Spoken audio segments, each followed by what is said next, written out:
je voudrais vous dire le plaisir et la satisfaction de voir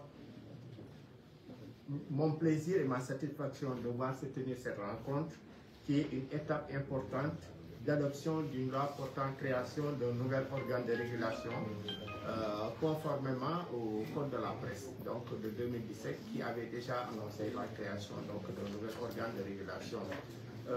La présence du CNRA à la rencontre d'aujourd'hui se justifie par le fait que l'organe de régulation est toujours présent chaque fois que des réformes qui interviennent dans les matières relevantes de sa compétence sont entreprises. Notre rencontre d'aujourd'hui intervient dans un contexte où les régulateurs, à travers les différents réseaux constitués sur le continent, notamment les réseaux des instances africaines de régulation de la communication, le RIAC, qui a tenu ses assises en décembre dernier à Abidjan, et puis aussi la plateforme des régulateurs de l'audiovisuel des pays membres de l'UEMOA, PRA-UEMOA plus Guinée, et aussi le réseau des régulateurs des médias francophones, le REFRAM, donc qui va tenir donc ses assises à partir de lundi prochain à Dakar pendant 2 jours. Et d'ailleurs, les premières délégations sont attendues aujourd'hui. Et à l'issue de ces rencontres, donc, le Sénégal devrait justement prendre la présidence du REFRAM. Et donc, et tout ça, en fait, ça montre en fait que, aussi bien au niveau africain qu'au niveau francophone, mais aussi au niveau international, les régulateurs se penchent sur des stratégies et mécanismes de régulation des plateformes numériques. Parce que c'est ça aujourd'hui le nouveau challenge. Réguler les médias classiques, ça n'a rien de difficile au fond, bon, parce que voilà, il y a des méthodes éprouvées et tout ça, il y a des législations appropriées et tout. Mais aujourd'hui, le gros défi, ce sont les médias numériques. C'est les nouveaux médias, en général, ce qu'on appelle les nouveaux médias. Et pour ce qui concerne le Sénégal, par exemple, aujourd'hui, le CNRA est totalement obsolète, dépassé depuis longtemps, puisque c'est une loi de 2007 qui avait été, une loi de 2006 plutôt, qui avait été donc votée à l'époque où il y avait les premières télévisions privées. Et aujourd'hui, on est passé de l'analogique au numérique et ensuite avec l'explosion de tout ce qui est nouveaux médias, les réseaux sociaux, les plateformes numériques, les GAFAM, etc. et tout ça. Donc on est complètement largué et incapable de faire notre travail de régulation de manière adéquate actuellement, puisque les médias classiques représentent aujourd'hui la portion congrue aujourd'hui du champ médiatique. Et donc il faut absolument s'adapter, avoir un nouvel organe qui aux prérogatives renforcées et aux moyens humains également renforcés, parce qu'également côté moyens humains, côté moyens matériels et tout ça, le CNRA également n'est pas à même aujourd'hui de faire de la régulation. Ça, il faut qu'on se le dise clairement, etc.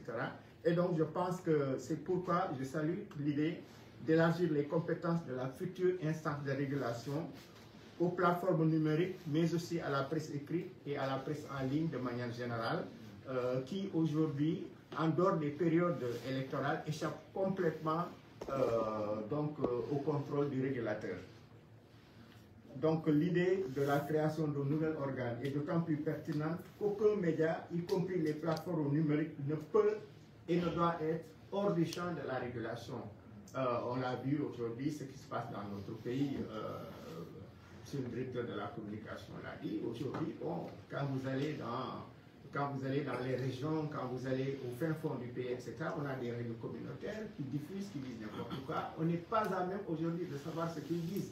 Il y a des discours de haine, des discours ethnicistes, religieux, à la limite djihadistes qui prospèrent, etc. Et on n'a aucun moyen aujourd'hui de suivre ce qui se passe et d'essayer donc de réguler. Et c'est dire donc l'ampleur de la tâche qui nous attend et qui rend nécessaire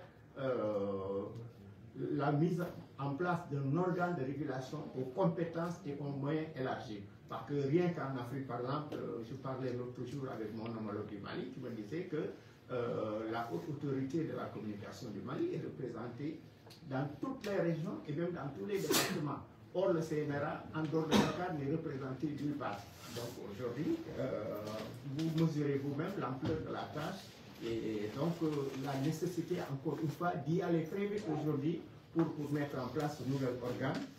En tout cas, le ministère et le CNRA, en initiant cette rencontre, jettent les bases d'une bonne compréhension des dispositions du texte soumis à votre appréciation, qui, une fois adopté par la représentation nationale,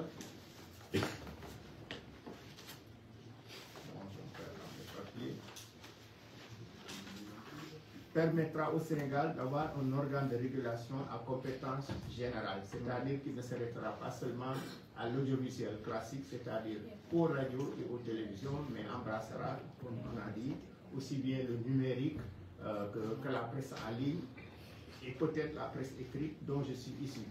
Et bon, le document en discussion aujourd'hui est en tout cas important pour le devenir de la régulation dans notre pays. Et c'est pourquoi le CNRA ne ménagera aucun effort pour l'atteinte des objectifs donc poursuivis par l'adoption de cette loi. Pour finir, je voudrais saluer l'inclusion du processus et cette dynamique de concertation consistant à ouvrir les concertations à toutes les parties prenantes. Et donc, je souhaite plein succès à nos travaux.